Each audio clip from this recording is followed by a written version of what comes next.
স্বাগতম জানাইছো পোহৰলাই ভেটলৈ। আজি বিশ্বকৰ্মা পূজা। পোহৰলাই ভেটৰ প্ৰত্যেকজন দৰ্শকলৈ জনাইছো বিশ্বকৰ্মা পূজাৰ আন্তৰিক শুভকামনা।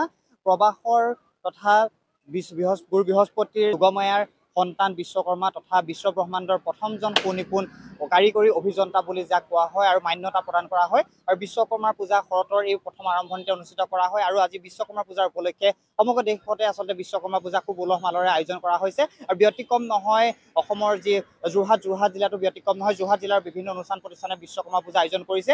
মোৰ সতীৰ্থ আপোনালোকক পোনে দেখাব। আমি বৰ্তমান উপস্থিত আছো যোৰহাট ট্ৰাক ষ্টেণ্ডৰ যি বিশ্বকৰ্মা পূজা সদৌ যোৰহাট জিলা মাল পৰিবহণ চালক আৰু সৰু গাড়ী মালক সন্থাৰ সহযোগত তেওঁলোকে বিশ্বকৰ্মা পূজা অনুষ্ঠিত কৰিছে। ইতিমধ্যে তেওঁলোকৰ যি নৈবেদ্য পদ্ধতিৰে তেওঁলোকে যি পূজা ইতিমধ্যে তেওঁলোকে আৰম্ভ কৰিছে আৰু নিশালৈ ইয়াত সাংস্কৃতিক অনুষ্ঠান ৰাখিছে। আৰু বিভিন্ন আজি যোৰহাটৰ বিভিন্ন অনুষ্ঠান প্ৰতিষ্ঠানসমূহে এইদৰে বিশ্বকৰ্মা পূজা অনুষ্ঠিত কৰিছে আৰু বিভিন্ন ভক্তিমূলক কাৰ্যসূচী বিশ্বকৰ্মা পূজাৰ লগত সংগতি ৰাখি অনুষ্ঠিত কৰিছে। ইয়াতো আবেলিলৈ তেওঁলোকে দিহানাম পৰিৱেশন কৰাব আৰু নিশালৈ ৰাম পৰাজয় ভাওনা প্ৰদৰ্শন হ'ব। আৰু নিশ্চিতভাৱে আজি যোৰহাটৰ যিসমূহ অনুষ্ঠান প্ৰতিষ্ঠান আছে আজি বিশ্বকৰ্মা পূজা উলহ মালহেৰে আয়োজন কৰা দেখিবলৈ পোৱা গৈছে। আৰু ভক্তগণে আহিছে পুৱাৰে পৰা সেৱা গ্ৰহণ কৰা অনুষ্ঠিত হৈছে। আৰু আমি পোনে আপোনালোকক ইয়াৰ পৰিৱেশ দেখাবলৈ চেষ্টা কৰিলো। যোৰহাটৰ যি সদৌ যোৰহাট জিলা মাল পৰিবহণ চালক সন্থা আৰু সৰু গাড়ী মালক সন্থাৰ বিশ্বকৰ্মা পূজাৰ আপোনালোকক আমি সামগ্ৰিক পৰিৱেশ দেখাবলৈ চেষ্টা কৰিছো। প্ৰিয় দৰ্শক, মোৰ লগত এই বিশ্বকৰ্মা পূজাৰ সম্পাদক মহোদয় আছে। আমি আপোনাৰ বিশ্বকৰ্মা পূজাৰ পোনপ্ৰথমে শুভেচ্ছা জনাইছো। আকৌ সুন্দৰৰূপে আপোনালোকে বিশ্বকৰ্মা পূজা আয়োজন কৰিছে, গতিকে কি ক'ব? আমি বহুত বছৰৰ পৰা আমি বিশ্বকৰ্মা পূজা এই যোৰহাট ট্ৰাক ষ্টেণ্ডৰ এই জোখতে জেগাতেই আমি অনুষ্ঠিত কৰি আহিছোঁ। খুব সুন্দৰ এটা আধ্যাত্মিকতা মনোভাৱ লৈ আগবাঢ়ি আহোঁ গোটেই অনুষ্ঠানভাগি সাফল্যমণ্ডিত কৰিবৰ বাবে। আমাক সকলো ব্যৱসায়ী চালক মালিক সকলোৱে আমাৰ লগত খুব সুন্দৰভাৱে একদম অন্তৰৰ পৰা সহযোগিতা কৰে। গতিকে আমি ভাবিছোঁ আজি এই দিনটোত সকলোৱে সহযোগিতা লাভ কৰিম। বিশ্বকৰ্মা বাবাই সকলোকে মংগল কৰক। অনাগত দিনত যাতে সকলোৱে সুখ শান্তি ইয়াৰ জৰিয়তে আহে, আধ্যাত্মিকতা মনোভাৱ আহে, গঢ় লৈ উঠে, ভাতৃত্ববোধ জীয়াই থাকে, তাৰেই কামনা কৰিম।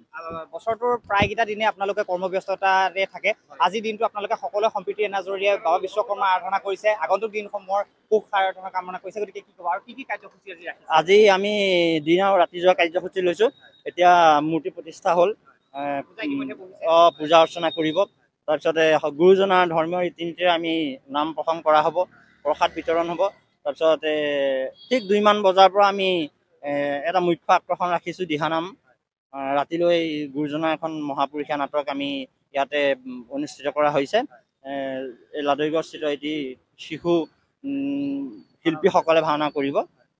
হয়, নিশ্চিতভাৱে প্ৰিয় দৰ্শকসকল, এয়া আছিল পৰিৱেশ যোৰহাটৰ যি ট্ৰাক ষ্টেণ্ডৰ বিশ্বকৰ্মা পূজাৰ আমি পৰিৱেশ দেখাবলৈ চেষ্টা কৰিলোঁ। যোৰহাটতো আজি বিভিন্ন প্ৰান্তত বিভিন্ন অনুষ্ঠান প্ৰতিষ্ঠানসমূহে বাবা বিশ্বকৰ্মা পূজা অনুষ্ঠিত কৰিছে আৰু পুৱাৰে পৰা ভক্তগণে পূজা কৰা ধূপ দীপ নৈবেদ্যৰে তেওঁৰ শৰণাপন্ন হৈছে। আমি পোনে আপোনালোকক যি ট্ৰাক ষ্টেণ্ডৰ পৰিৱেশ দেখুৱাবলৈ চেষ্টা কৰিলোঁ আৰু পৰৱৰ্তী পৰ্যায়ত আমি আপোনালোকক যোৰহাটৰ ভিন্ন প্ৰান্তৰ পূজাৰ সামগ্ৰিক পৰিৱেশসমূহ দেখাবলৈ চেষ্টা কৰিম। ধন্যবাদ, চাই থাকিব পোহৰলাই ভেট।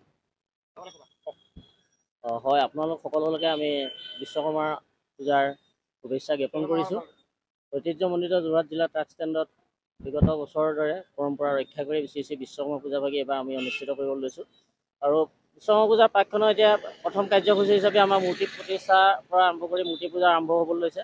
এয়া ভকত আহিছে ইতিমধ্যে। ইয়াত আমাৰ এষাৰ প্ৰসংগীয়া নামো থাকে। সেই নামৰ ভকতৰ এতিয়া ব্যৱস্থাখিনি হৈছে। আৰু ৰাতিলৈ ৰাম পৰাজয় বুলি এখন মহাপুৰুষীয়া ভাওনা আমি ইয়াতে পৰিৱেশন হ'ব, যিখন অসমৰ বিভিন্ন জেগাত তেওঁলোকে ভাওনা পৰিৱেশন কৰি পেলাই, নাট পৰিৱেশন কৰি পেলাই বহুত প্ৰশংসা লাভ কৰা সৰু এটা বাচ্চা সৰু ল'ৰা ছোৱালীৰ দ্বাৰা আমি এবাৰ ভাওনাভাগি কৰিছোঁ।